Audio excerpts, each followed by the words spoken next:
자, 우리 어떻게 어저께 인사를 했죠? 말로만 했나요? 옆에 있는 분하고 같이 우리 손뼉치면서 샬롬! 야, 오늘은 두 번째 날이니까 두 번 하고 한번 안아주십시다.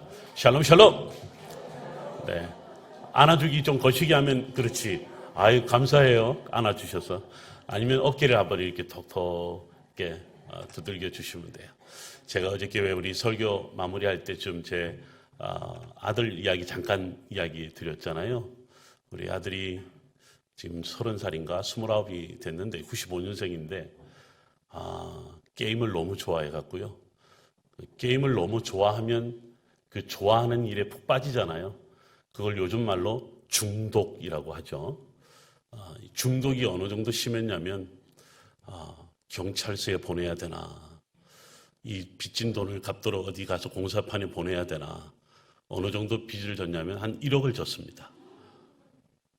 상상이 안 가나 봐요. 1억 하니까 와 그러는데 여러분들 자식들 괜찮은가 봐요. 그 정도는 아닌가요? 목사인 제가 무슨 1억이 있다고 지금도 갖고 있습니다만 참 오랫동안 힘들겠어요. 그 오랜 시간이 무려 10년이었습니다. 근데 이 아이가 어릴 때 이스라엘에서 이렇게 자라날 때 성경 이야기를 그렇게 좋아했거든요. 제가 이렇게 성경 이야기를 현장을 다니면서 이야기하면 턱을 이렇게 받치고 성경 이야기를 듣기를 그렇게 좋아했던 친구인데 성경이 빠져나가니까, 하나님 말씀이 빠져나가니까 그 자리에 중독, 게임 중독 여기 빠지더라고요. 근데 목사인 제가 할 수 있는 게 뭘까요? 뭐겠어요? 답을 잘 하시네요. 많이 해보시는 것 같아요. 근데 혹시 자녀들 중에 컴퓨터 게임을 중독 아니라도 좋아하는 친구들 보면 1시간만 하던가요? 아유, 무슨 소리요. 한 3, 4시간 하는데요. 3, 4시간 하면 중독 아닙니다. 중독은 잠을 안 잡니다. 잠을 며칠 동안 안 자냐면 한 3, 4일은 안 잡니다. 그러니 아들을 위해서 기도해주고 싶어도 기도를 할 시간이 없습니다. 나 혼자만 기도하는 거죠. 제가 이렇게 손을 얹고 좀 기도해주고 싶고 안고 기도해주고 싶은데 도저히 그럴 시간이 없는 거예요. 기다리다가 내가 잠들고 기다리다가 내가 지쳐서 제가 중독에 빠질 판이었어요. 그런데 이제 언제쯤 자나 이렇게 보다가 한 번쯤 이렇게 게임하다가 졸 때가 있더라고요. 마침 그 순간 제가 이렇게 포착하고 가서 어떻게 한 줄 아세요? 또 이렇게 건드리면 어떻게 될까요? 또 깨잖아요. 아이고, 불쌍하잖아요. 잠이라도 자면 좋은데. 또 깨면 또 게임할 텐데.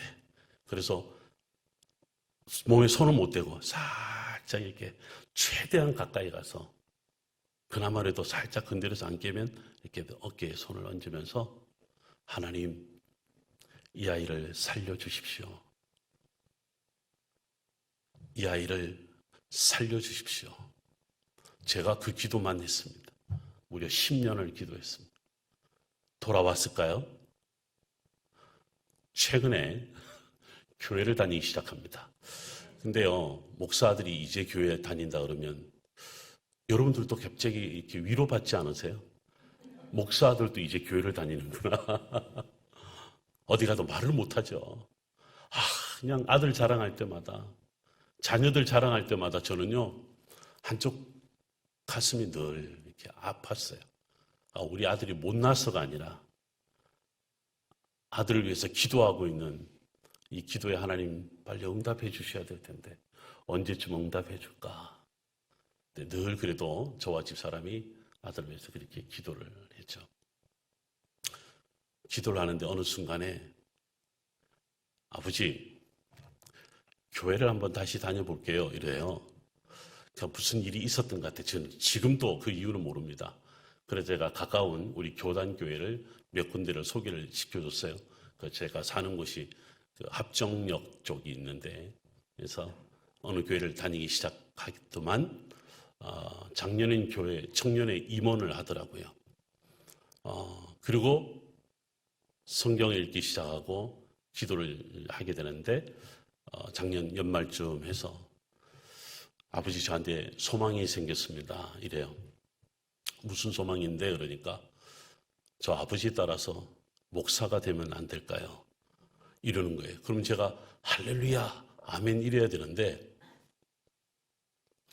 이 자식이 지금 나하고 사기를 치는 건가? 아버지가 하도 불쌍하니까 이제는 나이가 들어서 불쌍하는 마음이 생겨서 그냥 말이라도 저렇게 하는 건가? 그래서 제가 조건을 달았어요. 너가 갑자기 생긴 마음일 수 있겠지만 그래도 아빠하고 이렇게 해서 이런 거 한번 해보자. 뭐였냐면 아침마다 저하고 성경 공부를 하기 시작했어요. 우리 합정역 5분 출구 앞에 저희가 아들이 운영하는 카페가 조그마한 게 하나 있어요. 우리 청년들 한번 놀러 오세요. 커피값 싸요. 합정역 5분 출구 무슨 노래 제목 같죠? 네, 노래 제목이었잖아요. 아침마다 7시에 오픈하니까 제가 아침에 새벽 기도하고 가서 성경 공부를 하기 시작을 했어요. 이 친구가 눈이 살아있어요. 성경을 배우고 싶은 마음이 간절한 것을 느꼈어요. 하나님이 어떻게 만져주셨는지는 모르지만 이 아이에게 중독에서 벗어나서 게임이라는 것에서 벗어나서 하나님 말씀으로 다시 돌아오기 시작하는 거예요.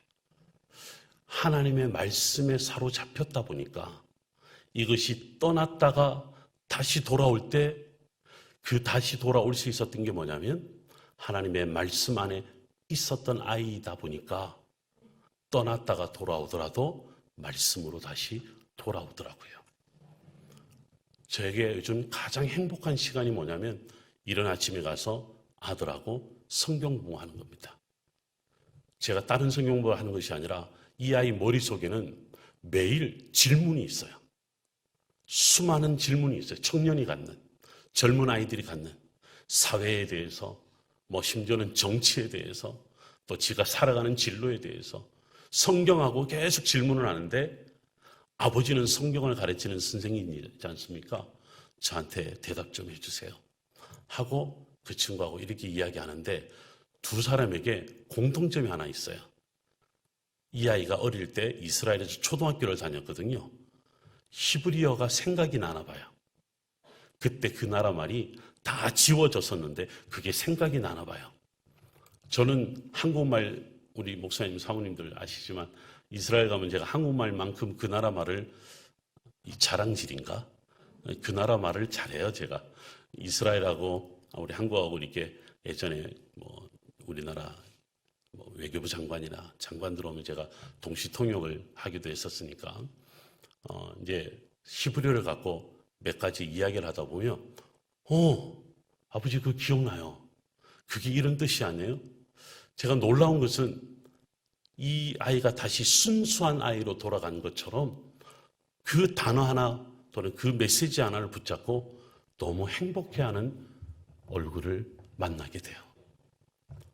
여러분, 이것은 저는 확신하기는 아버지가 아들을 향하여, 부모가 아들을 향하여 놓지 않고 기도했기 때문에 그 어려운 시간을 보내면서 여전히 1억이라는 빚을 갖고 있지만 그 돈이 문제겠어요. 이 아이가 말씀 안에 사로잡히는데. 그렇게 기도했으니까 하나님이 하나님의 때에 이 아이를 다시 말씀 위에 올려놓는다. 그런 생각이 드는 거죠. 여러분 안에도 그런 다 간증이 있으실 거예요. 떠났다가 다시 돌아오든 또 늘 이 자리에 있든 누군가를 향하여 기도하든 하나님 저를 살려 주옵소서. 하나님 저가 말씀 안에 다시 서게 하여 주옵소서. 이런 은혜가 있어야 되죠. 여러분 안에도 이 말씀이 살아있어서 그 역사하는 것을 체험하고 경험하고 또 전하는 하나님의 사람, 말씀의 사람들이 되시기를 주의 이름으로 축원합니다. 우리 옆에 있는 분하고 다시 한번 샬롬합시다. 이번에는 말씀의 사람 되세요라고 한번 축복해 주십시오. 샬롬 샬롬 하면서 안아주면서 말씀의 사람 되세요. 말씀의 사람 되세요. 제가 어제 우리 잠깐 말씀 나눴던 것을 좀 복습을 좀 하려고 해요. 이게 100m짜리 리모컨이라고 하니까 한번 제가 켜보겠습니다. 어떤 거를 돌리면 되나요? 이렇게 돌리면 되나? 이쪽인가요? 이쪽은 왜 안 돌아가지? 네. 원래 화면 하나가. 네. 어저께 왜 제가 제 큰 얼굴 갖고 여기가 한국이고 여기가 이스라엘이다 했던 말 기억나시죠? 저희가 바로 아시아. 그런데 나중에 복음이 로마까지 전해지니까 성경의 땅 되는 거죠. 예전에는 그 땅이 어디지? 전혀 상상하지 못했지만 요즘에는 많은 분들이 로마도 여행하고 그리스도 여행하고 터키도 여행하다 보니까 그쪽 땅에 대해서 너무 많은 사람들이 알고 있죠. 자, 이 땅 가운데 특별히 우리가 비옥한 초승달 지역이라고 하는 말 들어본 적이 있을 거예요. 옛날 우리 사회과 부도 이런 책 기억나시나요? 이거는 초등학생들은 몰라요. 국민학교 학생들은 알아요. 네. 사회과 부도라는 책에 우리 옛날 지리, 사회 이런 걸 배우다 보면 비옥한 초승달 지역은 고대 문명에 아주 중요한 게 있다. 그게 메소포타미아 문명, 그 다음에 나일강의 문명 있는데 이 두 문명 사이에 있는 땅이 뭐냐면 가나안 땅이에요. 그게 레반트라고 불리우는 그런 지역인데 여기가 구약 성경의 배경이 됩니다. 구약 성경뿐만 아니라 신약 성경에서도 사복음서까지, 사복음서를 조금 더 가면 사도행전 한 9장, 10장, 11장까지 모든 내용의 배경이 되는 땅이 여기입니다. 우리 목회자들이요, 우리 선배 목사님들, 우리 담임 목사님도 마찬가지지만 저희가 신학교 다닐 때는 이런 곳에 가본다는 것을 상상도 못 해봤습니다. 그래서 이스라엘과 전혀 다른, 한 번도 가보지 못했는데도 여러분들 베델이 어딘 줄 아십니까? 예루살렘이 어딘 줄 아십니까? 이러고 우리는 성경 공부하고 설교를 했었답니다. 근데 요즘에는 다 한 번씩 가보는 땅이죠. 우리도 다음에 가기로 했죠? 아멘 하면 가십니다. 우리 꼭 가십시다. 자, 저희 이번에 이렇게 같이 성경 공부하고 거기 가서 성경 공부하면 정말 얼마나 다른지를 볼 수 있단 말이죠. 자, 이런 땅이 그 중에서도 특별히 이것이 이집트, 이스라엘, 요르단, 출애굽, 그 다음에 광야 40년 요단강을 건너서 가나안 땅에 들어갔던 그 배경, 그 모든 배경이 되는 곳인데 여기가 요즘 아주 시끄럽다는 거죠. 홍해를 거쳐 수에즈 운하로 가는 수많은 배를 공격하고 있다. 누가? 예멘에서도 반군들이 로켓을 막 공격하고 있다잖아요. 그 장소 어디냐면 바로 여기거든요. 요 지역. 네. 화면이 여기는 안 비추는구나. 네. 있답니다. 여기가 바로 그런 배경이 되는 곳에 여전히 많은 사람들이 이렇게 관심을 갖고 있죠. 어제 우리 아브라함에 대한 이야기를 참 많이 했습니다. 근데 제가 아브라함의 몇 가지 특징 중에 하나가 이름이 바뀌었다라고 할 때 아브람에서 아브라함으로 바뀌었다라고 했습니다. 글자가 이렇게 바뀌었다. 중간에 히브리어나 아랍어는 오른쪽에서 왼쪽으로 쓰다 보니까 네 번째에 자음이 하나 더 생겼답니다. 자, 아브람 이 뜻이 뭐라고 저한테 배웠죠? 어저께? 지 잘난 척하는 아버지, 자수성가한 아버지. 이것을 그냥 우리는 지고한 아버지. 이러니까 왠지 모르게 뭔가 이렇게 긍정적인 표현이 있지만 사실은 아브라함은 자기만 아는 사람이다. 이런 이야기 제가 했었어요. 그럴 수도 있다 그랬죠. 왜냐하면 하란이라는 곳에서 아버지도 죽고 형제들도 죽고 또 떠나가고 홀로 남은 그는 조카들이고 거기서 자수성가했다. 이런 이야기 했었습니다. 언제 우리가 이스라엘뿐만 아니라 터키 저 동부지역 하란도 한번 가볼 기회가 있을 텐데 정말 거기는 누구든지 가서 열심히만 일하면 잘 살 수 있는 땅이 하란이랍니다. 하란이란 뜻에는 어떤 학자들은 부정적인 의미를 갖고 이야기하는데 부정적인 의미만 있는 게 아니고 어떤 뜻이 있냐면 왜 우리가 열심히 일을 하면 열매를 맺다 이런 말 하죠. 부부와 결혼을 해서 자녀를 낳다 할 때 하란에는 그런 뜻이 있답니다. 그러니까 누구든지 열심히 하면 좋은 열매를 맺을 수 있다. 일한 만큼 내가 결실을 얻을 수 있다. 그 뜻이 뭐냐면 하란 그런 뜻입니다. 그러니까 성공한 사람인 거죠. 그런데 부르심에 순종했습니다. 그래서 무슨 강을 건넜다고 그랬어요? 유브라데 강을 건넜다고 그랬어요. 지금도 유브라데 강이 얼마나 폭이 넓고 깊이가 깊은지 모릅니다. 그 강 하나 사이로 문화가 완전히 다릅니다. 지금은 터키와 시리아가 국경을 나누고 있을 만큼 분쟁 지역이거든요. 저 강 건너가면 지금 시리아가 굉장히 내분으로 인해서 얼마나 많은 사람들이 고통을 받고 있는지 몰라요. 그래서 그 강을 건너간다는 것은 지금 또 터키 사람들은 에이 저 강을 왜 건너가? 저 시끄러운 시리아를 왜 가야 돼? 이럴 정도로 유브라데 강을 건너가는 거 별로 좋아하지 않습니다. 아브라함은 더 했겠죠. 왜요? 하란에서 성공했는데. 제가요 사업을 안 해서 잘 모르겠어요. 우리 사업을 하시는 분들 여기 계실 텐데 어떠세요? 성공했으면 다른 데 눈을 더 뜨게 되나요? 저기 가서도 내가 또 성공할 수 있지. 뭐 이런 자신감이 있으실까요? 뭐 그런 분들도 있을 수 있겠지만 저 같은 사람은 아이고 그냥 여기가 좋습니다. 저는 강 안 건너가겠습니다. 이랬을 텐데 아브라함은 성경 어디에도 그런 말이 없습니다. 더 성공하기 위해서 건너갔다는 표현이 없어요. 성경은 명확하게 말하기를 하나님께서 그를 부르셨다 이렇게 표현합니다. 부르셨기 때문에 누구든지 쉽지 않은 그 강을 건너갔다는 거예요. 이거를 역사학자들은 어떻게 해석하는 줄 아세요? 문명의 경계를 넘어갔다. 문명의 경계를 넘어갔다는 거예요. 이 문명의 경계를 넘어가는 건요, 대단한 도전이 필요한 거죠. 근데 이 사람은 도전하러 간 것이 아니라 부르심에 순종하여 갔다는 거죠. 그래서요, 선교하시는 분들이 대단한 거예요. 전도를 하시는 분들이 정말 대단한 거예요. 왜냐하면 그 경계를 넘어가야 되거든요. 경계를 넘어가지 않으면 선교를 할 수가 없고 전도를 할 수가 없는 거예요.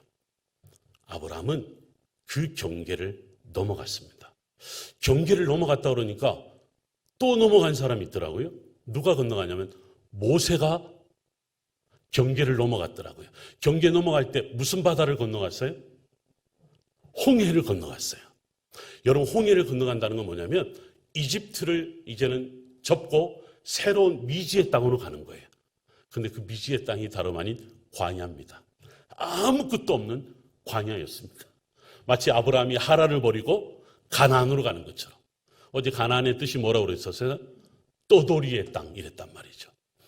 그러고 보니까 강을 건넌 사람이 바다를 건넌 것처럼 또 한 사람이 건넜네?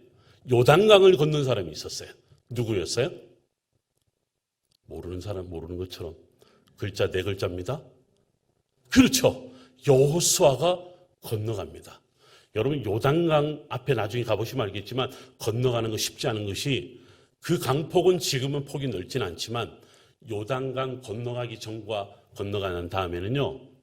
여러분들 생각이나 가나안 땅, 젖과 꿀이 흐르는 땅, 좋은 땅이라고 생각하지만 오히려 정반대입니다.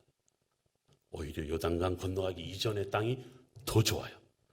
우리 성경을 많이 읽은 분들 기억하시죠? 12개 지파 가운데 2개 지파 반이 우리는 건너가지 않겠다 했던 거 기억나세요? 루벤 지파, 갓 지파, 므낫세 반 지파가 안 넘어간다고 그랬잖아요. 그래서 모세가 열받았잖아요. 모세만 열받아요? 하나님도 열받았지. 어쨌든 이 요단강을 건너가는 게 쉽지 않은데 제사장이 언약궤를 매는 것을 보거든 어떻게 하라고요? 뒤따르라 라고 마음합니다. 그래서 여호수아는 전혀 의심 없이 두려움 없이 어떤 경계심도 가지 않고 이스라엘 백성들을 다 이끌고 무슨 강을 건넜어요? 요단강을 건넜어요. 성경에 가만히 보니까 이 문화적인 경계, 어떻게 보면 내가 전혀 경험해보지 못한 자신 없는 두려움이 있는 세상으로 그 경계를 넘어감으로 인해서 하나님의 놀라운 역사를 이룬 사람들이 성경에 나옵니다. 저는요 최근에 그리스 터키를 다니면서 이 한 사람이 기억나요. 이 사람은요 유브라데 강보다 홍해보다 요단강보다 더 문화적 경계가 명확하고 구분되는 바다를 건너간 사람이 있었습니다. 이 바다는 에게해라는 바다입니다. 이 바다를 건너감으로 아시아에서 유럽으로 가는 겁니다. 동양에서 서양으로 건너가는 겁니다. 누군지 혹시 아세요? 뭐 이렇게 안 가도 다 잘 아시네요. 그렇습니다. 바울입니다. 그런데 지금 제가 4개를 건너갔다는 이야기 하잖아요. 이 건너갈 때요, 하나님의 부르심을 받은 사람들이 아닌 사람들은 놀랍게도 물건을 팔러 넘어가고요, 그 땅을 점령하기 위해서 군대를 이끌고 넘어갔고요, 세상의 목적을 따라서 건너갔던 사람들이지만 지금 제가 언급했던 아브라함, 모세, 여호수아 그리고 바울, 하나님의 부르심을 받았다. 저는요, 이 성경의 땅을 여러분들에게 보여주는 첫 번째 이유가 뭐냐면, 이 사람들이 나를 위한 것이 아니라, 내 목적을 위한 것이 아니라, 내 욕심을 따라가는 것이 아니라 하나님의 부르심을 따라서 그 문화적인 경계, 누구에게나 쉽지 않은 그 경계를 넘어갔던 사람들을 따라서 여러분들이 하나님의 인도하심을 따라 두려워하지 말고 염려하지 말고 그 경계를 넘어설 수 있는 사람, 그게 바로 성경의 사람입니다. 성경으로 이 세상을 살아가는 사람들입니다. 여러분, 우리 기독교인들이 왜 옛날부터 중세시대, 근대, 현대리까지 잘 사는 줄 아세요? 기독교인들만 들어가면 도시가 경제적으로도 그렇고 문화적으로도 아주 융성한 발전을 이뤘던 이유가 뭔지 아세요? 기독교인들은 두려워하지 않았습니다. 세상을 두려워하지 않았습니다. 그러니까 세상을 변화시키는 데에 말씀의 사람들이 들어가면 그 사회는, 그 도시는 발전되고 지금까지 큰 영향력을 가지고 있다. 이건 우리가 너무 잘 알고 있습니다. 그렇기 때문에 성경을 갖고 살아가는 사람들은 두려워하지 마십시오. 염려하지 마십시오. 주저주저하지 마십시오. 아브라함처럼 유브라데강을 건너고, 만약에 모세가 이스라엘 백성들과 함께 홍해를 건너가지 않았다면 아브라함에게 약속한 땅, 우리 어저께 배웠잖아요. 좋은 땅, 아름다운 땅, 모자람이 없고 부족함이 없는 땅을 다음 세대가 들어가요? 못 들어가요? 못 들어갔어요. 오늘 이 자리에서 기도하고 있는 이곳에 내 다음 세대가 오늘 우리 교회에서 예배하고 또 그 다음 세대가 우리 교회에서 예배하는 가운데 아버지가 꿈을 꿨던, 내 할머니 할아버지가 꿈을 꿨던, 그들이 두려워하지 않고 그 경계를 넘나들면서 하나님 말씀을 따라서 마음껏 살았던 그 신앙의 유산이 다음 세대일 줄 믿습니다. 그래서 우리 교회는 40년을 넘어 50년, 50년을 넘어 100년의 역사를 이곳에서, 또 이곳에서 하나님이 허락하시면 또 더 아름다운 성전을 허락하여 주셔서 또 믿음의 유산을 가지고 이 경계를 넘나드는 믿음의 유산을 이뤄내시기를 주의 이름으로 축원합니다. 제가요, 학교 강의도 하고 다양한 일도 하지만 제가 갖고 있는 메인 주 사역이 뭐냐면 터치 바이블 선교회 대표인데요.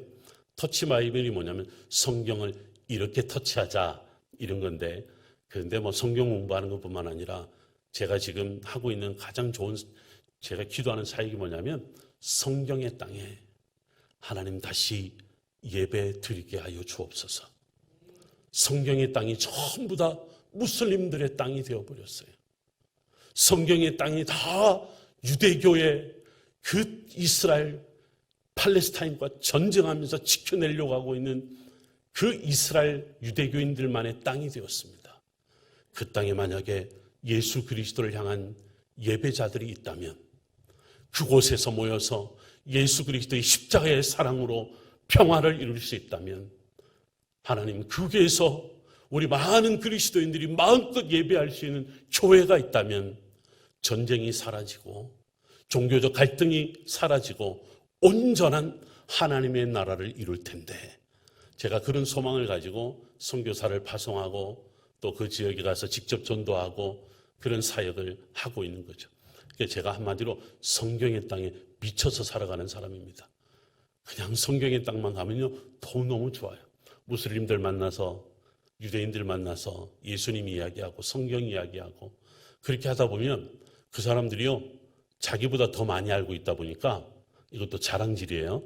자기들보다 그 나라 언어나 문헌이나 역사나 이런 걸 더 잘 알고 있다 보니까 제 이야기를 귀담아 들어요. 너는 도대체 누군데 우리보다 성경을 더 잘 알아? 유대인들이요, 가끔 저보고 그래요. 너 혹시 유대인 아니야? 한국으로 그 우리 유대인들이 거기까지 가서 있는 뭐 유대인 아니야? 그런 사람이 있는데, 아니야, 나는 유대인이 아니고 나는 그리스도인이야. 우리나라는 하나님을 몰랐어.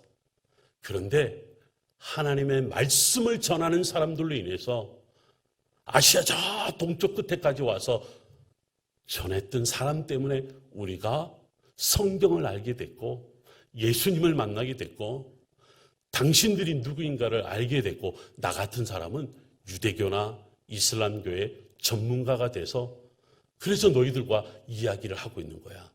그래서 이 사람들은요, 제가 이야기할 때마다 귀담아 듣는 이유가 거기에 있답니다. 성경의 땅이 하나님 다시 복음의 땅이 되게 해주십시오. 이것을 이룰 수 있는 사람들은요, 여러분, 우리 목회자나 선교사들만 하는 게 아니에요. 여기 있는 우리 자녀들이, 하나님, 내 자녀가 이 경계를 넘어가게 해주십시오. 언어도 마음껏, 여러분 지금 영어 하나만 잘해서 안 돼요. 최소한 2개 언어까지 다 해야 돼요. 한국어까지 한 3개 언어는 해야만이 외국인들과 소통할 수가 있습니다. 옛날에 돌아가신 이어령 박사가 그런 말을 했죠. 지금 나는 3개 언어를 할 뿐이지만 내 다음 세대는 5개 언어를 해야 돼. 이런 이야기를 한 적이 있습니다. 그 언어를 한다는 것은 경계를 넘어가는 거거든요.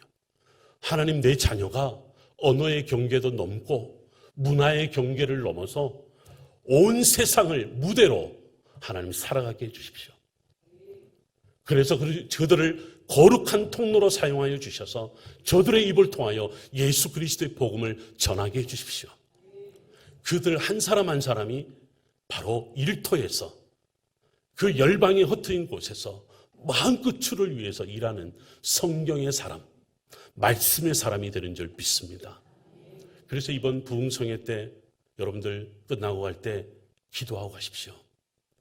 여러분들 특별히 다음 세대 우리 자녀들을 위해서 기도한다면 하나님, 내 자녀가, 우리 손자, 손녀가 경계를 넘어가게 해주십시오.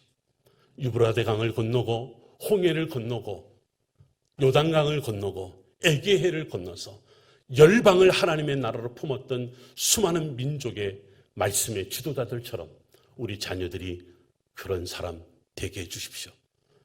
그들 속에 말씀이 살아있다면 성경의 땅이 저들에게 가슴 속에 들어와요. 꿈을 가지게 돼 있어요.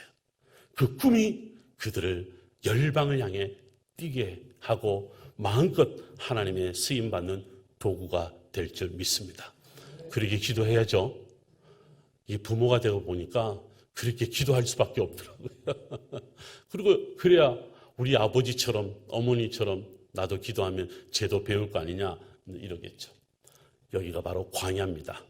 이스라엘 땅은 절반이 광야인데 그렇게 따지면 이집트 땅은 95%가 광야예요. 요르단 땅은 85%가 광야예요. 사람이 살 수 있는 땅은 별로 많지 않아요. 그래도 그나마 이스라엘은 좀 더 많은 땅을 살 수가 있죠. 여러분, 우리의 단에서부터 부엘셰바까지 이런 이야기 들어보셨죠? 이스라엘 땅 굉장히 긴 땅인데 그 중에 절반이 뭐냐면 단에서부터 부엘셰바까지예요. 거기만 농사를 지을 수가 있어요. 거기만 사람이 살 수 있어요. 그 남쪽의 땅이 바로 여기입니다. 일부분만 보여드리고 있는데 여기에 모세가 있었던 거지.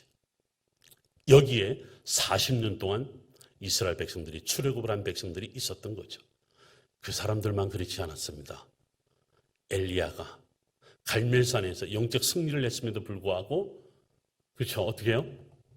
저 호렙산까지 떠났던 적이 있습니다. 그때도 여기를 지나갑니다. 구약만 여긴가 싶었더만 알고 보니까 예수님께서 헤롯 왕 때문에 애굽으로 피난 간 적이 있죠. 피난 갈 때도 이 길을 따라서 애굽으로 내려가셨더라고요. 그래서요, 성경의 여러 중요한 키워드 중에 하나가 바로 광야입니다.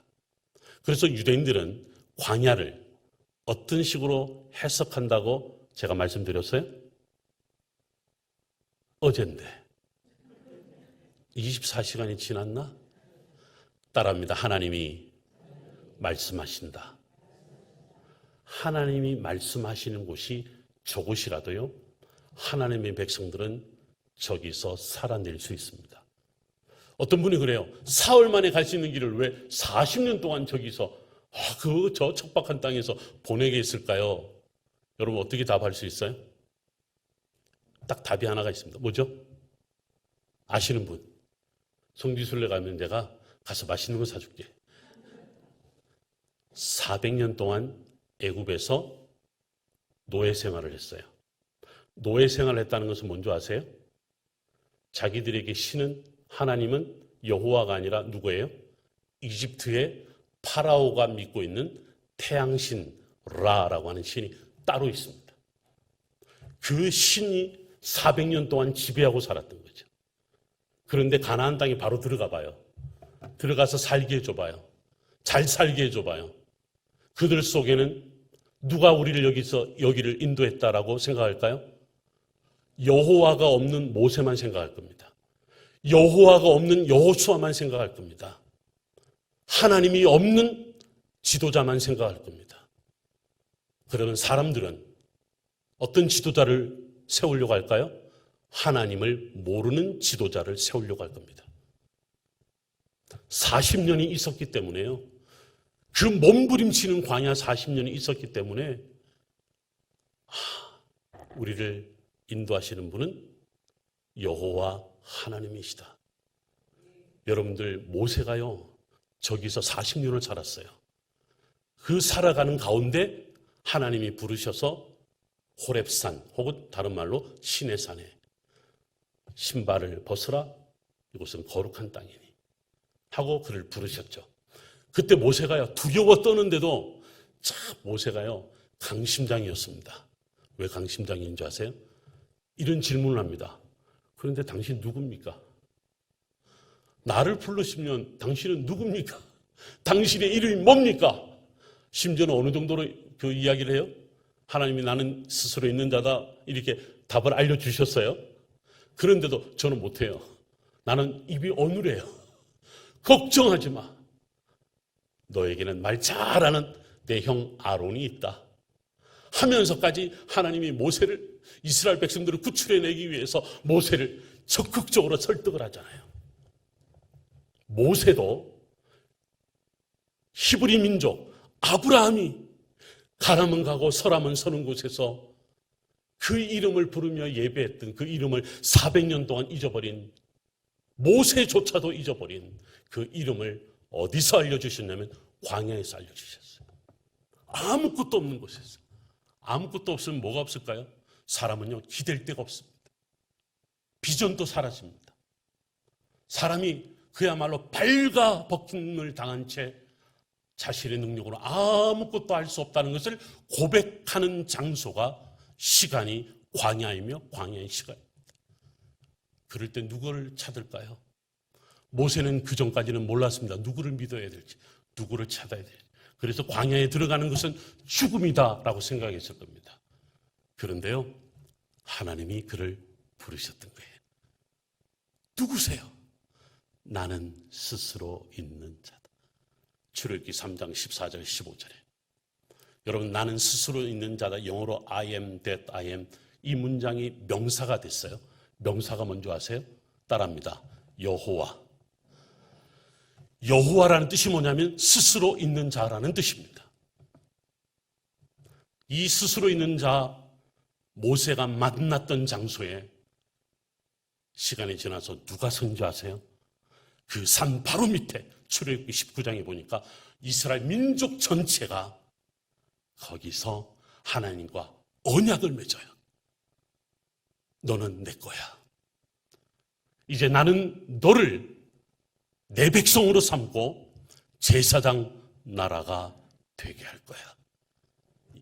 그리고 너희들은 이제 다른 누구의 말을 듣는 것이 아니라 여호와 하나님의 말씀만 듣는 거야. 근데 어디서 만났다고요? 광야에서. 광야가 뜻이 뭐라고요? 하나님이 말씀하신다. 어떤 분이 그래요. 하나님, 내 인생은 왜 맨날 광야일까요? 목사님, 저는 뭐 하는 것마다 다 광야로 하나님이 내모는 것 같아요. 그때 제가요, 혹시 제 이야기 한번 들어보실래요? 제가 그래도 성경을 가르치는 선생님인데 성경의 인물 한 사람만 이야기해 드리려고 하는데 제 이야기만 한번 들어보실래요? 하면서 누구 이야기를 해주냐면 다윗 이야기를 해줘요. 다윗이 도망다니죠. 왕이 되기 전에. 누구 때문에 도망다녀요? 사울 때문에 10수년을 도망다녀요. 혹시 다윗이 도망다녔던 곳이 어딘지 아십니까? 뭐 블레셋 땅도 있고 광야도 있고 모압 땅도 있고 별의별 군데 다 있어요. 그런데 대부분의 시간을 광야에서 보냅니다.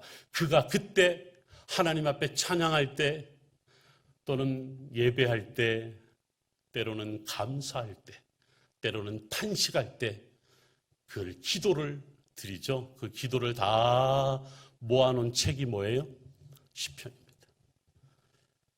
저는요 가끔 우리 기독교인들 보고 미쳤다 이런 분들이 있습니다.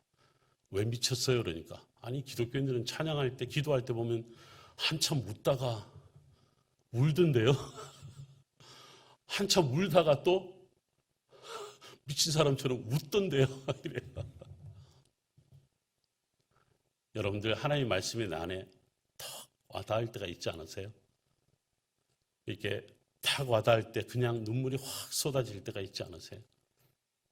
이 은혜가 없으면 좀 심각하게 생각하셔야 돼요. 어느 날 하나님 말씀이 탁 왔는데 막 기쁘지 않으세요? 여러분 그 순간이 성령의 임재가 있는 시간입니다. 여러분 이 성령의 임재를 경험한다는 건 다른 게 아니라 교회 어느 날 순간에 교회 왔는데 그냥 턱 앉아서 하나님 하는데 눈물이 확 쏟아져. 성령이 그 순간에 그 마음을 붙잡아 주시는 거죠. 다윗이요. 그가 광야를 경험하기 전에는 이 은혜를 몰랐답니다. 근데 더 놀라운 사실은 다윗이 10수년 동안 도망다닌 광야 전체가 나중에 다윗의 땅이 돼요. 다윗이 통치하는 하나님이 허락하는 땅이 돼요. 이스라엘 백성들이 경험한 모든 지역들이 이스라엘 민족의 땅이 돼요. 놀라운 것은 광야, 알고 보니 저런 땅만 광야가 아니라 사람들이 가장 힘들어하는 그야말로 악골 골짜기처럼 흰놈의 아들 골짜기처럼 게헨나라고 불리웠던 지옥의 골짜기처럼 그 순간에도 하나님의 말씀을 듣는 자가 있어요. 바로 그곳이 광야인데 그 광야는 결국은 하나님이 그를 만나주시는 땅이었다라는 겁니다. 그래서 누구에게나 이스라엘 백성들에게 40년의 광야가 필요했던 것처럼 우리도 광야가 필요해요. 근데 목사님 저는 아직도 광야인데요. 아니에요. 여러분들은 광야를 벗어났다가 지금 광야가 또 필요한 거예요. 마치 엘리야를 갈멜산에서 다시 광야로 불러내렸던 것처럼. 기억하시나요? 그가 광야를 경험하기 이전까지는 주여 여호와의 선지자는 나만 홀로 남았습니다. 이렇게 고백했죠. 근데 호렙산에서 하나님을 다시 만나고 난 다음에 하나님이 뭐라고 하는 줄 알아요? 혼자 남지 않았어. 내가 준비한 선지자 몇 명이 있었다고요? 7,000명이 있었다고 그랬어요. 아합을 상대할 예후라고 하는 하나님의 새로운 왕을 준비해 놓으셨어요. 광야를 경험한 그 순간에 우리는 모르지만 하나님은 이미 계획하고 있었다는 거죠. 이게요, 광야를 경험하면 그렇구나. 여러분들이 힘들어하는 순간에 누구를 만났냐면 하나님을 만나고 뭘 들을 수 있다고요? 하나님의 말씀을 들을 수 있어요. 이게 성경이요. 계속 그렇게 갑니다. 아브라함이 여호와를 만난 다음에 끊임없이 이스라엘 백성들을 통하여서 하나님은 다른 것 쳐다보지 말고 다른 것 듣지 말고 하나님의 말씀을 들어야 된다. 어저께 말씀드렸던 부엘셰바의 우물터입니다. 우리가 작년에 우리 목사님들하고 갔을 때도 여기 갔는데 지금 여기를 못 가요. 가자 지역과 가까워서 지금 여기가 폭격되는 장소이고 여기서 멀지 않은 곳에 이번에 하마스가 왜 230명인가를 인질로 잡아가고 학살했잖아요. 여기가 바로 그 부엘셰바 주변이에요. 그래서 지금은 여기를 가지 못하는데요. 이게 바로 지금 아브라함 시대의 우물터가 지금도 남아있답니다. 어저께 우리 우물판 이야기 좀 공부했었습니다. 자, 제가 시간이 많이 지났음에도 불구하고 오늘 밤새우려고 작정하고 있습니다. 이제 본격적으로 이야기를 해보겠습니다. 걱정하지 마세요. 제가 9시 반 전까지는 마칠 겁니다. 어떤 분이 저한테 묻습니다. 성경이 무엇일까요? 저한테 묻는 사람이 있습니다. 성경은 구약 성경과 신약 성경으로 나오는데 두 성경은 이것을 말합니다. 잘 한번 들어보세요 라고 제가 이야기했는데 구약 성경 전체는 아브라함을 통해서 구약 성경 전체를 이야기할 때 주제가 뭐냐면 내가 누구인가, who am I를 가르쳐준다. 그래서요 가나안으로 오게 하고 약속의 땅으로 오게 하고 광야로 모이게 하고 한 곳으로 모이게 합니다. 그러면서 끊임없이 이곳을 찾아드는 자들에게 너는 누구냐? 너는 말이야 하나님의 사람이야. 이걸 가르쳐줍니다. 신약 성경은 뭘 가르쳐주는 줄 아세요? 나를 발견했으면 어떻게 해야 되는 줄 아세요? 영어로 What do I do? 내가 무엇을 해야 하는가? 신약 성경은 가만히 여러분들 성경 기억해 보세요. 신약 성경은 너는 하나님의 사람이야. 이제 너가 발견했지? 이제는 이렇게 살아야 돼. 하고 가르쳐 주는 것이 사복음서고 바울 서신입니다. 그래서 신약 성경은 What do I do를 가르쳐 주고 구약 성경은 Who am I를 가르쳐 준다라는 내용을 갖고 있습니다. 이게 여호와의 이름이에요. 자, 복잡한 건 놔두고 이게 예루살렘입니다. 오늘 우리 성경 본문에 보면 1절, 2절에 보면 여러분들이 키워드 하나를 좀 찾아보십시다. 일곱째 달이란 말이 1절과 2절에 나옵니다. 일곱째 달. 그리고 2절에 보면 일곱째 달 초하루라는 말이 나옵니다. 성경의 절기를 따라서 일곱째 달 초하루가 되면 어떤 절기가 되는지 혹시 알고 계십니까?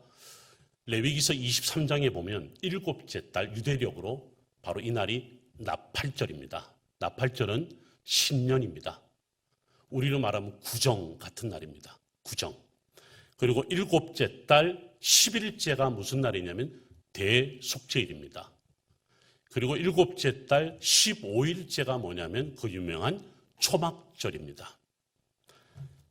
바꿔 말하면 오늘 이 8장 1절부터 12절까지의 말씀은요, 우리로 말하면 구정, 새해가 시작되는 바로 그 순간에 이스라엘 백성들을 어디로 다 모이게 했습니다. 어디로 모이게 했냐면 1절과 2절에도 나오는데요. 어떻게 나오냐면 1절에 보니까 수문 앞 광장에 모였다 이렇게 나옵니다. 자, 여러분들 앞에 예루살렘 성이 보이는데요. 수문 앞은 잘 들으세요. 성전 밖입니다.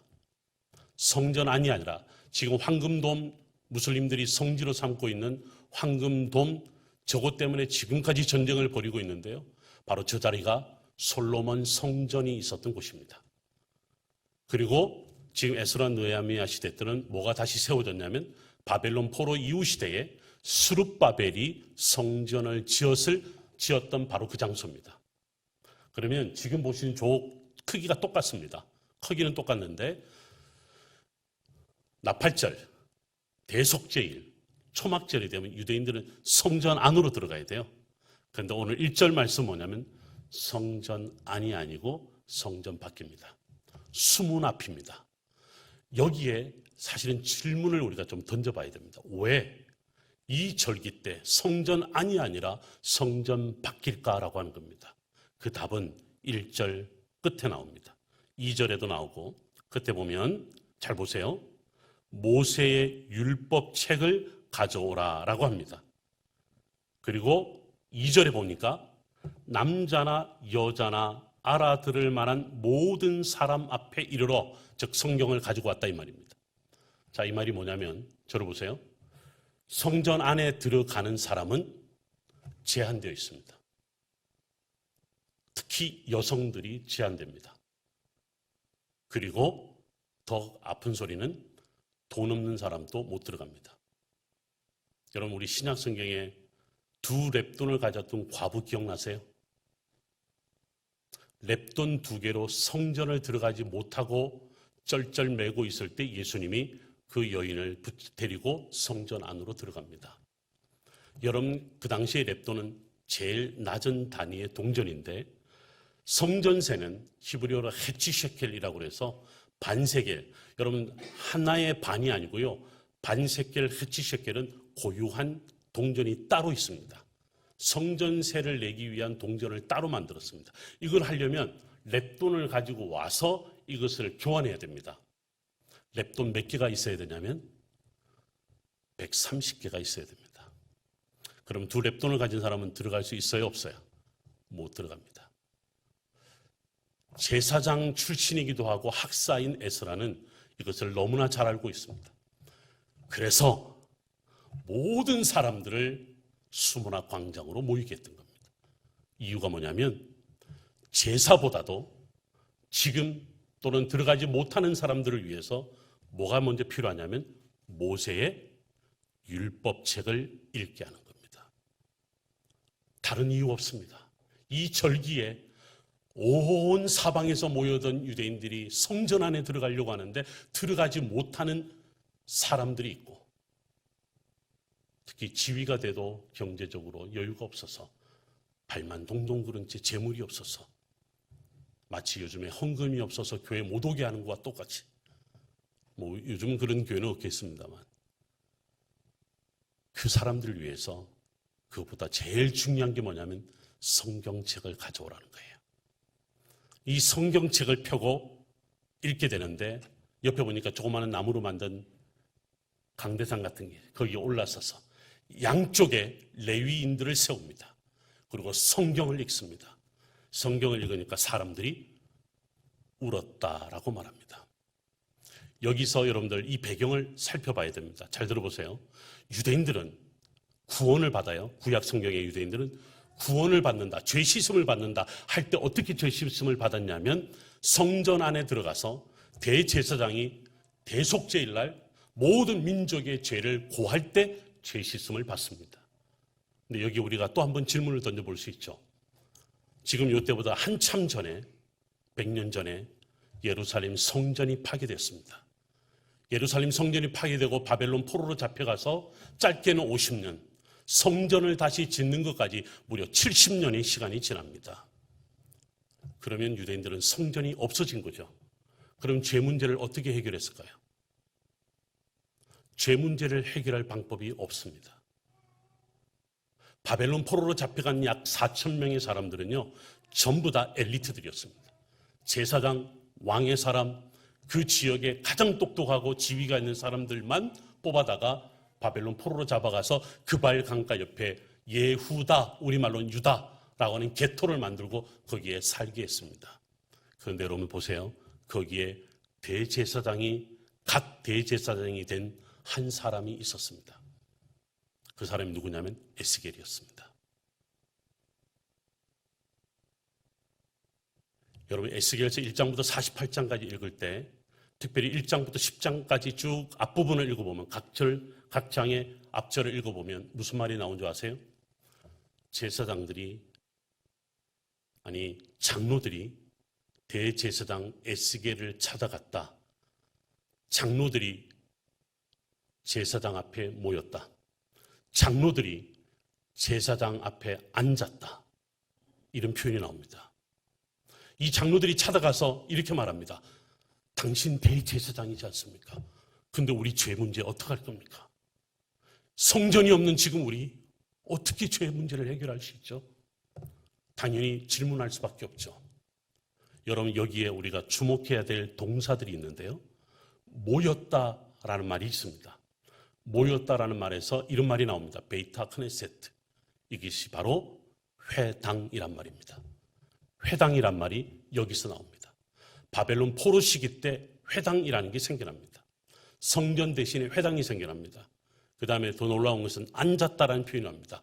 이 앉았다라는 표현이 오늘날 유대인들의 탈무드 학교 이름이 예시바인데, 예시바가 뭐냐면 앉았다는 뜻입니다.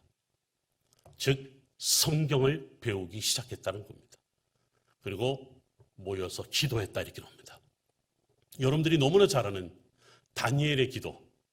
다니엘의 기도는 하루에 몇 번 기도해요? 3번. 어디를 향하여? 예루살렘을 향하여. 다니엘의 기도가 이때부터 생겨납니다. 그 기도는 지금도 유대인들은 예루살렘을 향하여 하루에 3번 기도합니다. 동트기 전에, 정오 시간에, 해가 지기 직전에 3번을 예루살렘을 향하여 지금도 기도합니다. 무슨 말인지 아세요? 성전이 없는 시대에 그들은 모였고 성경을 배웠고 기도했습니다. 이것이 에스겔에 의해서 새롭게 시작됩니다. 그런데 여기에 우리 한 가지 더 주목해야 될 것은, 제 지도교수가 랍비였는데요. 랍비가 어느 날 저한테 이렇게 물었습니다. 킴, 우리가 배우고 있는 구약 성경 중에서 모세오경, 모세율법책은 언제 기록됐지? 라고 물어요. 이분이요, 제가 몰라서 묻는 게 아니고요, 뭔가를 가르쳐주고 싶어서 물어보는 거예요. 너희들 기독교 신자들은 기록된 성경만 믿잖아. 우리 유대인들은 말로 전해지는 성경도 믿고 있어. 이래요. 그걸 구전전승이라고 그러는데, 아 그래요? 그러면 모세오경은 모세가 다 기록했다는 걸 우리가 알고 있는데, 아 당연하지. 그런데 우리는 모세의 그 당시에는 책으로 읽은 게 아니고 글자들이 다 그냥 문서로만 읽겠는데, 이거를 어느 한 시점에 전부 한꺼번에 전부 다 기록을 한 적이 있어. 이렇게 이야기를 해요. 선생님 언제예요? 그러니까 바벨론 포로 시기였다는 거죠. 여러분 잘 들으세요. 오늘 8장 1절에 보면 모세의 율법책이란 말은, 이 말은요, 바벨론 포로 시기 때 이스라엘 민족이 성전 제사를 드리지 못할 때, 그때 그들이 성경을 읽고 성경을 가르치고 성경으로 기도했다. 그 성경을 들고 나온 겁니다. 에스라 느헤미야는요, 여러분들 아세요? 스룹바벨이 돌아온 다음 100년이 지나서 왔어요. 80년에서 100년 사이에 돌아왔어요. 돌아간 사람들이 성전을 지었는데도 예배를 제대로 드리지 못하고 제사를 드리지 못하는 안타까운 소식을 들어요. 심지어는 예루살렘 성마저 회파당하는 소리를 듣고 페르시아 왕이었던 아닥사스다에게 요청하여서 느헤미야는 총독으로, 에스라는 학사와 제사장으로 돌아옵니다. 돌아와서 오늘 이 절기 때에 이스라엘 백성들을 다 불러 모읍니다. 제사를 드리러 가기 전에 너희들이 먼저 해야 될 일이 있다. 그게 뭐냐면 바벨론 포로 시기 때 우리가 우리 역사에서 한 번도 경험해보지 못한, 출애굽 시대는 나라가 없었잖아요. 민족이 흩어졌었잖아요. 그런데 바벨론 포로 시기는 나라가 있었고 민족이 있었고, 그런데 그 나라가 멸망했고 민족이 다 흩어졌던 시기였거든요. 그때 우리가 어떻게 살아냈어? 우리가 살아낼 수 있었던 건 뭐냐면 성경으로 살아낼 수 있었어. 여러분들, 저는 지난 2년 반 3년 가까이 코로나 시절 때요, 여러분들 어떻게 견디셨어요? 여러분들 들으셨죠? 코로나 이후에 10,000개의 교회가 사라졌다. 모든 교회들이 원래 우리가 코로나 이전에 모였던 숫자보다도 70%, 80%도 회복되지 않았다. 7, 80% 회복된 건 대단한 거예요. 50%도 안 돼요. 더 가장 타격이 있는 것은 개척교회들입니다. 개척교회는 거의 다 사라졌다라고 해도 과언이 아닐 정도로 이제는 혼자 예배를 드려요. 지금 목사님들이 대부분 다 개척교회들. 그 2년 반 동안 우리는 어떻게 견뎌냈어요? 성전이 사라졌습니다. 예배당에 올 수가 없었습니다. 그래서 이때 한국 교회에 많은 자들이요, 많은 목회자들이 성경으로, 말씀으로 읽고 쓰고 쪽지 카카오톡으로 보내고 문자 보내서 말씀으로 살아내려고 지난 2년 반 동안 그렇게 몸부림쳤습니다. 여러분들 우리 은혜제일교회도 그랬을 줄 믿습니다. 성경으로 살아내려고 했던 교회들은 다시 일어납니다. 여러분 오늘 이 에스라가요, 성전이 있음에도 불구하고 광야 40년 하나님을 찾았던 백성들이 성전이 없는 시대에 성경으로 말미암아 살았던 시절을 다시 기억하며 성경을 읽기 시작한 거예요. 성경을 읽으니까 이 백성들이 그때서야 울었다라고 나옵니다. 여러분 8장 8절을 한번 볼까요? 8장 8절 동사 3개를 집중해 보십시다. 여기 동사 3개가 뭐냐면 하나님의 율법책을 어떻게 했다? 낭독했다. 그 뜻을 어떻게 했다? 해석했다. 백성의 그 낭독한 것을 어떻게 했다? 깨닫게 했다. 낭독하다, 해석하다, 깨닫게 하다, 이 3개 동사가요, 오늘날 유대인들 탈무드 학교의 교과 과정이 됐습니다. 성경 공부하는 교과 과정이 됐습니다. 그래서요, 성경을 끊임없이 읽고 또 읽고 또 읽고 그 다음에 뭘 하냐면 해석하는 겁니다. 제가요, 마지막으로 제 자랑질을 하나 더 하면, 제가 이스라엘에서 박사학위를 하면서 랍비 밑에서 한 12년 공부했습니다. 머리가 안 좋아서 공부를 해도 이게 잘 안 되더라고요. 근데 박사 논문 마지막쯤 갔을 때 선생님이 이제 논문을 작성하는 과정이 이제 시작하는 과정에서 이런 이야기를 해요. 자, 김 다음 주에 사무엘상 10장 몇 절부터 몇 절까지 읽고 관련된 페이퍼를 써갖고 와 이래요. 이제 써갔습니다. 열심히 써갔죠. 한 10페이지 정도로 써갔습니다. 너무 잘 썼네. 읽어보지도 않고 이렇게 쭉 보면서 너무 잘 썼네. 자, 우리 한 달 후에 다시 만나자. 다음 달 후에 만날 때는 사무엘상 10장 몇 절부터 몇 절까지 똑같은 본문이에요. 그걸 또 갖고 오는 거야? 똑같이 써갔습니다. 이번에는 10장까지 못 쓰고 한 7장까지 써갔습니다. 그 다음에 2달 후에 또 만났습니다. 선생님이 너무 잘 썼어. 이번엔 자세히 읽더라고요. 그리고 하시는 말씀이 잘 썼다. 다음 달에 다시 만나자. 그리고 이번에는 다음 달까지 않고 2주 정도 시간을 주셔서 페이퍼를 또 썼습니다. 똑같은 본문으로. 여러분 그렇게 하기를 몇 번 한 줄 아세요? 12번을 했습니다. 12번 하고 난 다음에 나중에 마지막에는요, 써갈 게 없습니다. 왜? 이미 다 써버렸으니까. 가니까 왜 빈손이야 이래요. 더 이상 할 말이 없습니다. 그때 선생님이 웃으면서 이런 말을 합니다. 나는 너가 지금까지 오는 동안 정말 공부 잘해온 걸 아는데 한 가지 아쉬운 게 있어. 뭐냐면 내가 네 이야기를 들어본 적이 없어. 이래요. 무슨 말이냐면 제가 지금까지 준비한 페이퍼는 모든 유명한 학자들, 지금까지 연구된 자료들을 다 서베이를 해서 찾아서 페이퍼를 멋지게 써갖고 왔는데 선생님이 요구하는 건 뭐였냐면 네 이야기가 없다는 거예요. 그럼 앞에 거는 다 필요 없는 거예요? 아니지. 나는 너가 이 12번을 만나는 1년 동안 만나는 동안에 앞에 있는 것 이미 다 잘해서 이거 다 논문에 들어갈 거야. 근데 박사는 마지막에 네 이야기가 있어야 돼. 이러는 거예요. 근데요, 제가 가서 선생님에게 일주일 시간을 받고 놀랍게도 20페이지를 써내려갔습니다. 어떻게 써내려갈 수 있는지 아세요? 1년 동안 이미 선생님이 그렇게 저를 고생시켰지만 이미 제 이야기가 준비가 되어 있더라고요. 그것을 준비할 수 있었던 건 뭐냐면 반복하여서 읽고 또 읽고 또 읽었을 때 제가 해석을 할 수가 있었습니다. 이게 바로 유대인들의 학습 방법입니다. 여러분들 질문한다라는 말을 하지만 그렇지 않아요. 유대인들은 질문 받는 것을 두려워하지 않습니다. 질문은요, 누구든지 할 수가 있어요. 근데 사람들은 저도 질문이 있어요. 그러면 질문 받지 않습니다. 질문은 오고 가는 거죠. 선생님은 이제는 너가 질문할 차례야.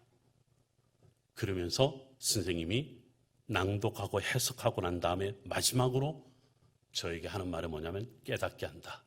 이제 너가 어디 가서든지 네 말을 할 수가 있어.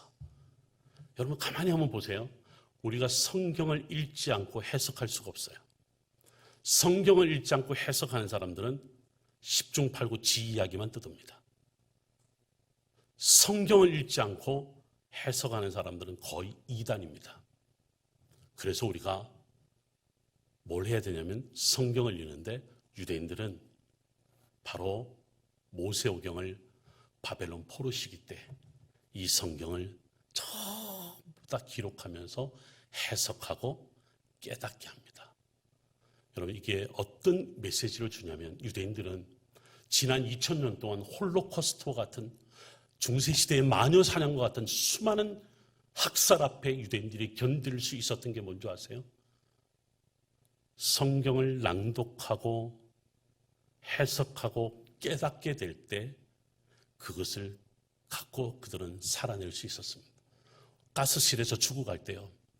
지금도 저는 유대인들 친구들 중에 아우슈비츠에서 살아난 부모를 두고 있는 자녀들 지금도 살아계시는데 그분들은요 지금도 눈을 감으면 뭐 한 줄 아세요? 성경을 낭독하세요.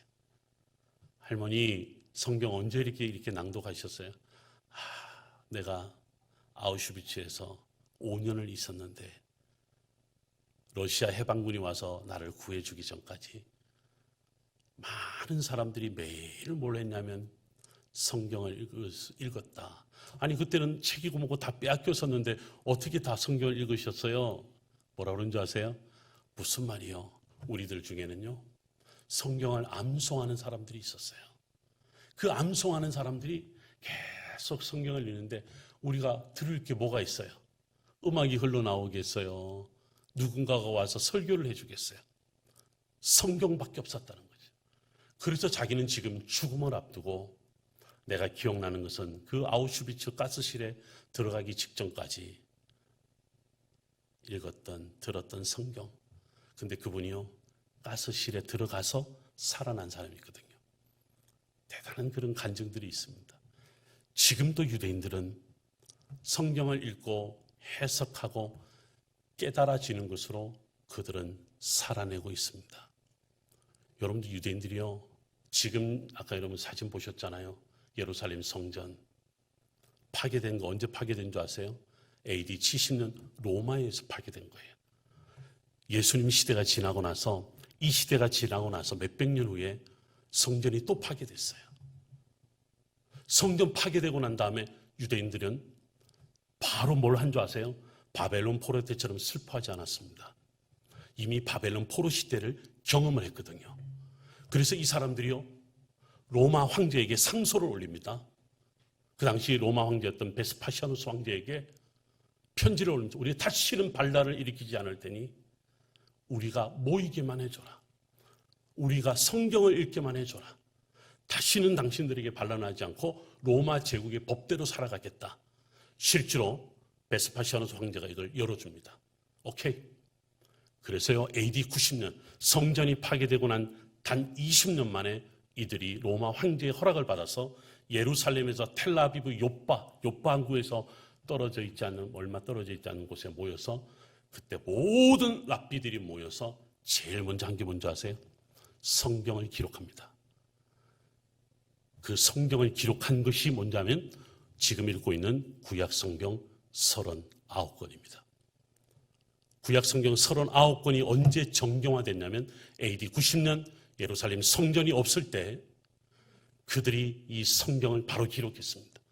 언제 다시 우리가 저 땅으로 돌아갈지 모른다.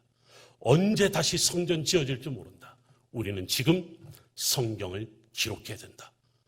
놀랍게도 우리가 읽고 있는 구약 성경 39권이 성전이 없을 때 성경으로 그들의 역사를 이어갔다라고 하는 겁니다. 사랑하는 여러분, 오늘 제가 말씀을 맺으면서 하나님의 백성이 세상에서 살아내는데 무엇으로 사냐라고 할 때 성경, 하나님의 말씀밖에 없다. 이 성경 하나님의 말씀이요 마음판에 어떻게 새기는가 매일 읽고 묵상하는 가운데 여러분들이 그 반복되는 가운데 어느 날 하나님이 내 마음속에 턱하니 주시는 메시지가 있어요. 그 메시지가 여러분들의 인생을 바꿔놓을 뿐만 아니라 우리가 그 말씀으로 인해서 어떤 상황이라도 살아낼 수 있는 메시지가 된다는 사실입니다. 저는요 코로나와 같은 시대보다 더한 시대가 다가올 겁니다. 솔직하게 말씀드리면 지금이 이미 그 시대를 경험하고 있습니다. 성경을 보는 것보다 스마트폰을 더 봅니다. 오죽하면 사순절 기간 동안 스마트폰 단식을 하자라는 말이 나올까요? 어제 뉴스에는 어느 키즈 카페에는 스마트폰 들고 오지 마십시오라고 해놨어요. 스마트폰을 들고 오다 보니 아이를 못 보는 거예요. 아이들과 함께 보내려고 하는데 심지어는 아이들을 맡겨놓으면서도 엄마들이 전부 다 스마트폰을 보느라 지 아이가 뭘 하고 있는지도 모른다는 거예요. 굉장히 그 사장이 지혜로운 사람 같아요. 성경 말씀보다도 우리 귀에 들리는 소리가 더 좋은 게 더 많습니다. 여러분들이 지금 보이지 않는 여러분 코로나와 같은 시대가 지금 우리에게 이미 와 있습니다. 성경 이야기, 답답한 이야기, 별로 우리에게 도움되지 않는 이야기라고 그냥 아무 상관이 없는 말이라고 해도 될 만한 책이잖아요. 상관없으면 나와 전혀 상관없잖아요. 그런데 그 자리에 다른 것이 들어와서 사람들을 점점점 메말라가게 하고 세상의 중독으로 빠져들어가게 하고 있다는 거예요. 여러분들이 만약에 이 말씀으로 살아내지 못하면 여러분들의 자녀들은, 가족은 어떻게 되나요? 늘 예배 드리는 그 시간에 아버지는 뉴스를 보고 있고 엄마는 스마트폰을 보고 있고 말씀이 없고 말씀이 없으니 예배가 없는 거죠. 교회가 가져야 할 문화가 있어요. 그 문화의 모든 중심에는 성경이잖아요. 이 성경이 어느덧 치워져 있습니다. 이 성경이 중심이지 않다 못하니까 역사가 우리에게는 없는 거예요. 뭘 말할 수 있는 게 없다는 겁니다. 저를 비롯해서 코로나 기간에 수많은 목회자들이요, 이 성경을 갖고 얼마나 몸부림쳤는지 모릅니다. 전하고 싶은데, 가르치고 싶은데, 우리 교인들이 성경으로 살아내야 되는데 이거 놓치면 안 되는데 바로 그거였습니다. 여러분들, 제가 어제 오늘 내일 정말 이 하나 여러분들에게 전해주고 싶은 겁니다. 성경으로 살아내시기를 바랍니다. 말씀이 우리에게 주는 그 깨닫게 하는 그 자그마한 하는 정말 아무것도 아니라고 말할 수 있는 그 한 가지로 우리는 이 세상을 능히 이길 수 있다는 겁니다. 여러분들, 저는 에스라가 성경을 읽을 때 사람들이 울었다라는 말이요, 너무 가슴이 와닿는 거예요. 성전이 있음에도 불구하고 마음껏 올라가서 제사를 드림에도 불구하고 형식적으로 변화버린 바벨론 포로 이후 시대에 다 회복된 것 같은데 바벨론 포로 시기 때 말씀을 붙잡고 기도하며 울었던 그 순간을 잃어버린 이 백성들 때문에 에스라가 성전 올라가기 전에 이 수문앞 광장에서 우리가 바벨론 포로 때 기록한 성경을 다시 한번 읽어보자. 그 성경을 읽었을 때 레위인들이 찾아다니면서 해석을 해주니까 사람들이 깨닫기 시작하는 거예요. 그 순간에 깨닫기 시작하니까 울었다라고 나오고요. 울었던 백성들이 뭐 하냐면 마지막 절에 먹고 마시며 즐거워했다. 여러분들, 이런 은혜가 오늘 여러분 안에 충만하기를 바랍니다.